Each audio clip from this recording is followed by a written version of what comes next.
तो जैसे जैसे बीएमसी चुनाव करीब आ रहे हैं वैसे वैसे ही महाराष्ट्र की राजनीति में नया नया घमासान देखने को मिल रहा है। और अब ये उथल पुथल शरद पवार की पार्टी से आ रही है। खबर आ रही है कि शरद पवार के सबसे करीबी नेता जयंत पाटिल ने बगावत कर दी है। जी हाँ, खबर आ रही है कि जयंत पाटिल ने बिना शरद पवार को बताए चुपचाप उद्धव ठाकरे से मुलाकात की और बीएमसी चुनाव में साथ आने के लिए हाँ भी भर दी। और सबसे बड़ी बात है कि राज ठाकरे के लिए भी मंजूरी जयंत पाटिल की तरफ से दे दी गई है। तो क्या बड़ी खबर आ रही है, आपको भी दिखाते हैं। आप भी वीडियो को शेयर करें और अपनी राय कमेंट बॉक्स में जरूर दें।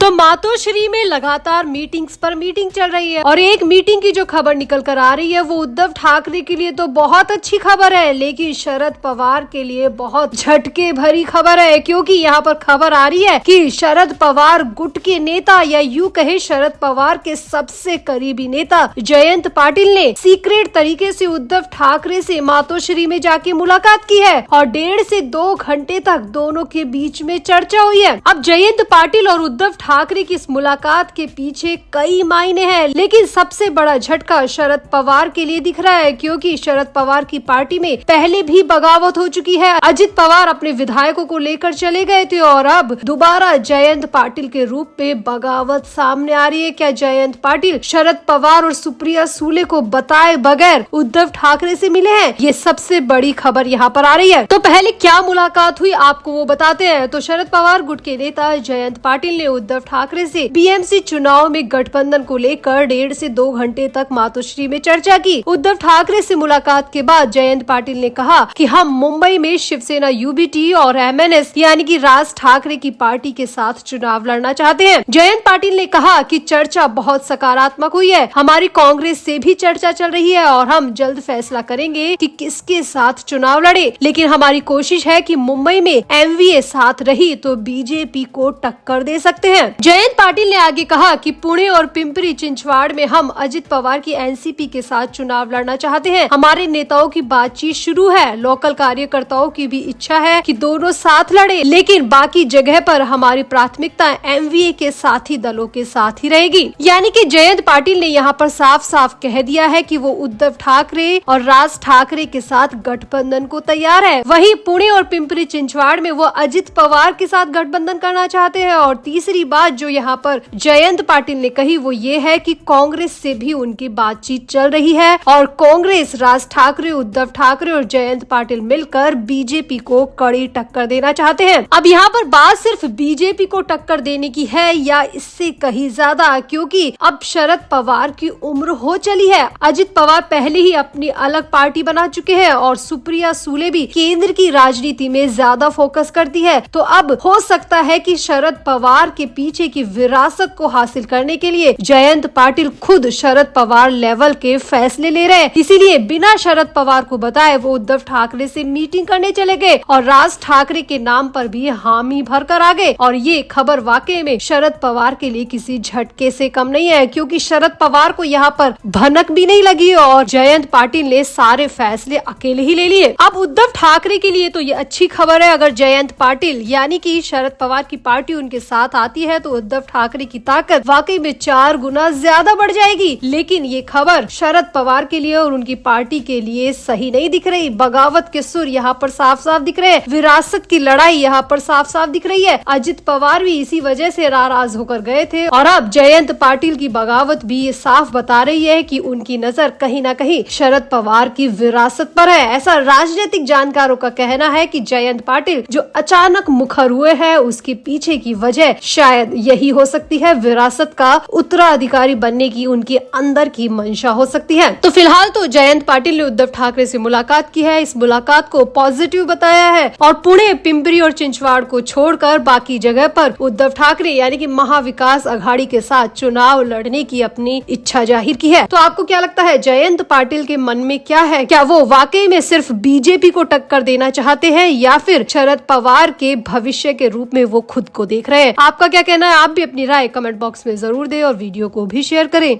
तो मुंबई बीएमसी चुनाव की घोषणा होते ही शिवसेना यूबीटी में परिवारवाद का रंग साफ साफ देखने को मिल रहा है। उद्धव ठाकरे के विश्वसनीय संजय दीना पाटिल, सुनील प्रभु और सचिन अहिर जैसे दिग्गज नेता भी अपने बच्चों को टिकट दिलाने के लिए मातोश्री के बाहर घमासान मचा रहे हैं। संजय राउत की मौजूदगी में नेता और कार्यकर्ताओं को काफी रोका जा रहा है, काफी टोका और समझाया जा रहा है, लेकिन वो फिर भी मान नहीं रहे और अपने परिवार के लोगों को टिकट दिलाने के लिए बुरी तरह अड़े हुए हैं। दरअसल मुंबई मीडिया से मिल रही खबर के मुताबिक उद्धव ठाकरे के घर में और पार्टी में राजनीतिक गर्मी काफी देखने को मिल रही है, क्योंकि टिकटों के लिए मारामारी शुरू हो चुकी है और इसी टिकटों की मारामारी में उद्धव ठाकरे के खुद उनके सबसे विश्वसनीय नेता सबसे आगे लाइन लगाकर खड़े हैं और उन्हें टिकट चाहिए सिर्फ अपने परिवार के लोगों के लिए। दरअसल उद्धव गुट के वरिष्ठ नेताओं के परिजनों ने चुनाव लड़ने के लिए लाइन लगा दी है। सांसदों, विधायकों और पार्षदों के बच्चों ने पार्टी से उम्मीदवारी की मांग की है। करीब 1 दर्जन बड़े नेताओं के रिश्तेदार चुनावी मैदान में उतरने को तैयार है। इसमें उत्तर पूर्व मुंबई के सांसद संजय दीना पाटिल की बेटी राजोला पाटिल शामिल है। वहीं विधायक सुनील प्रभु के बेटे अंकित प्रभु और सचिन अहिर की बेटी ऐश्वर्या अहिर ने भी दावेदारी पेश कर दी है। इसके साथ ही विधायक अजय चौधरी की बहू गौरी और विनोद खोसलाकर की बहू पूजा भी टिकट की रेस में है। इसके अलावा पूर्व मेयर श्रद्धा जाधव के बेटे पवन वडाला से चुनाव लड़ना चाहते हैं। वहीं पूर्व विधायक डगडू सकपाल की बेटी रेशमा सकपाल शिवड़ी से दावेदार है। उद्धव ठाकरे संजय राउत की मौजूदगी में टिकटों की माथापच्ची में लगे हुए हैं, लेकिन उनके अपने नेता उनकी बातें सुनने को तैयार नहीं है। पिछले 24 घंटे से मातोश्री के बाहर इसी बात को लेकर माथापच्ची चल रही है। बाहर क्या, अंदर भी इसी बात को लेकर माथापच्ची चल रही है। टिकट को लेकर उनके पार्टी के विधायक, सांसद और कई बड़े नेता डेरा जमाए हुए हैं। 24 घंटे से ज्यादा का वक्त हो चुका है, लेकिन टिकटों की ये माथापच्ची न कम होने का नाम ले रही है और न ही खत्म होने का नाम ले रही है। दरअसल उद्धव ठाकरे ने टिकटों की जिम्मेदारी संजय राउत के कंधों पर दी है और संजय राउत खुद अभी बीमारी से उभरे हैं, इसीलिए उनके लिए इस भीड़ को हैंडल करना बहुत ज्यादा मुश्किल होता जा रहा है। उनके अपने नेता, सांसद, विधायक उनकी सुन नहीं रहे हैं और इस तरीके से मातोश्री में बहुत ज्यादा शोरगुल मचा हुआ है, बहुत ज्यादा तमाशा देखने को मिल रहा है। बड़े बड़े नेता अपने बेटा, बेटी, बहू और बीवी की चुनाव टिकट के लिए वहां पर डेरा जमा कर बैठे हैं, या यूं कहे उद्धव ठाकरे की नाक में दम करने के लिए बैठे हैं तो गलत नहीं होगा, क्योंकि पिछले 24 घंटे से ये ड्रामा